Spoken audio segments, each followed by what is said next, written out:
Hello friends, welcome to malathi சமையல். இன்றைக்கி நம்ம கிச்சனில் ஒரு பிரேக்ஃபாஸ்ட் ரெசிபி பார்க்கலாங்க. ரொம்பவே டேஸ்டியாகவும் டிஃப்ரெண்ட்டாகவும் இருக்கும். வாங்க எப்படி செய்கிறதுன்னு பார்க்கலாம். இப்போ அதுக்கு ஒரு கப் அளவுக்கு ரவை எடுத்திருக்கேன். ஒரு 200 கிராம் அளவுக்கு ரவை எடுத்திருக்கேன். மிதமான தீயில் ஒரு 2 நிமிஷம் போல் வறுத்து எடுத்துடலாங்க. நான் நெய் எதுவும் சேர்க்கலை. உங்களுக்கு நெய் வேணும்னா இந்த டைமில் ஒரு ஸ்பூன் அளவுக்கு சேர்த்துக்காங்க. ரவை நல்லா வறுபட்டு வரணும். அதே நேரத்தில் கலர் மாறாமல் வரணும். அந்தளவுக்கு வறுத்துடலாம்.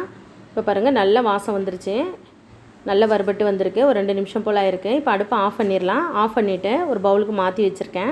ரவை நல்லா ஆறி இருக்கணும். இந்த அளவுக்கு இருக்கணும். இதோடவே ஒரு பிஞ்ச் அளவுக்கு உப்பு சேர்த்துடலாம். உப்பு சேர்த்துட்டு நல்லா மிக்ஸ் பண்ணி விட்டுருங்க. இப்போ ஒரு அரை கப் போல் தேங்காய் எடுத்திருக்கேன். தேங்காய் இதில் சேர்த்துடலாம். ஒரு கப் ரவை எடுத்திங்கன்னா அரை கப் தேங்காய் சரியாக இருக்கும். தேங்காய் போட்டுட்டு நல்லா மிக்ஸ் பண்ணிக்கோங்க. ரவையோடு நல்லா மிக்ஸ் ஆகி வரணும். இப்போ இந்தளவுக்கு நல்லா மிக்ஸ் பண்ணதும் ஒரு 1/4 கப் போல் தண்ணி எடுத்திருக்கேன். நல்லா சூடான தண்ணி எடுத்திருக்கேன். தண்ணி ரொம்ப சூடாக இருக்கக்கூடாது. அதே நேரத்தில் ரொம்ப சில்லுன்னு இருக்கக்கூடாது. கை பொறுக்கிற சூடு இருக்கணும். இப்போ கொஞ்சம் கொஞ்சமாக போட்டு நல்லா மிக்ஸ் பண்ணி எடுத்துடலாம். யூஸ்வலாக நம்ம புட்டுக்கு எப்படி பெரட்டுவோமோ அது போல் பெரட்டிக்கிறாங்க. தண்ணி அதிகமாக சேர்த்துறாதீங்க. கொஞ்சம் கொஞ்சமாக போட்டு மிக்ஸ் பண்ணிக்கலாம். ஒரு 5 நிமிஷம் போல் ஆகும். இது போல் பெரட்டி எடுத்துடலாங்க. ரவை நல்ல ஈரப்பதமாக வரணும். அந்தளவுக்கு பெரட்டிக்கலாம். ரொம்பவே டேஸ்டியாக இருக்கும் ஃப்ரெண்ட்ஸ். இட்லி தோசை மாவு முடிஞ்சிச்சுன்னா இது போல் ட்ரை பண்ணி பாருங்கள். மார்னிங் பிரேக்ஃபாஸ்ட்டாக, ஈவினிங் ஸ்நாக்ஸாக கூட எடுத்துக்கலாம். அந்தளவுக்கு டேஸ்டியாக இருக்கும்.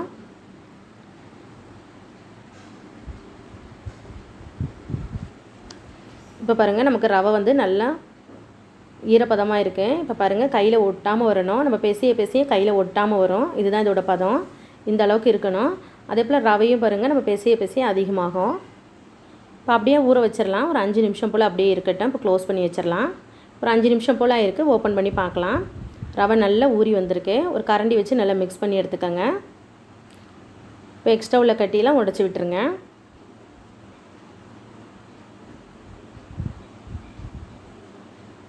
இப்போ நமக்கு ரவை ரெடியாக இருக்குது. இப்போ நம்ம வேக வச்சு எடுத்துக்கலாம்.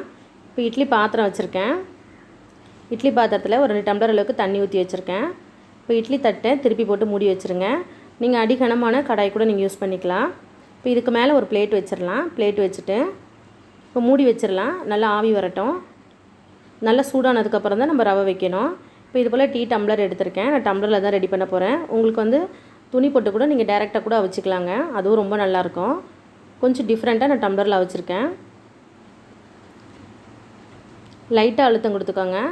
ரொம்ப அழுத்தி வச்சிடாதீங்க. அப்போ எடுக்கும்போது கஷ்டமாக இருக்கும்.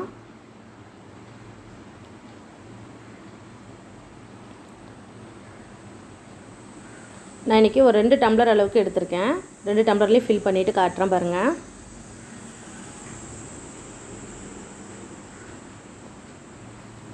இப்போ இட்லி பாத்திரத்துலேயும் தண்ணி நல்லா சூடாகிருக்கு. சூடானதுக்கப்புறம் தான் நம்ம டம்ளரை வைக்கணும்.